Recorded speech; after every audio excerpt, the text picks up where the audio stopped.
Joeten daar maar genoeg wind voor de scootjes. Joeten daar maar simmerwaar en simmerwarmte. Maar die simmer komt wel onder druk te staan. Vooral het komende weekend en vanaf 9.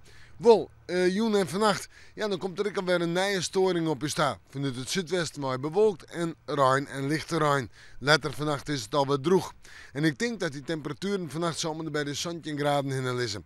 En dan de wind, die krimpt nu nog even naar het zuiden en het zuidesten. Later wordt die weer zuidwest en helpt vannacht aan in het kustgebied ontkräftig kreeg van 6.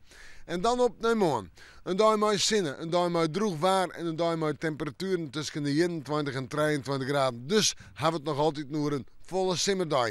En dan de wind, matig en vrij krachtig. Ik prima, uit het westen en het zuidwesten waai. Dus prachtig waar voor de watersporters en de scootjes, die krijgt 305, maar direct wijzen. Nou ja, die 5, vooral in het watergebied. En dan zetten we terug naar Montjoen en is het nog altijd een droog. En dan gaan we op naar het fruitjog en dus het weekend.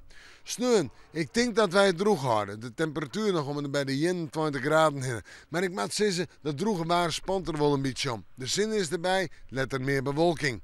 En dan zetten we terug naar de sneeuw. Dan houden we het net droog. Hebben we bewolking, hebben we ruim, let er flink wat ruim of een buiig waartype. Op een watertuin nog wat zinnen, dus heb ik de zinnen ik nog even intekenen.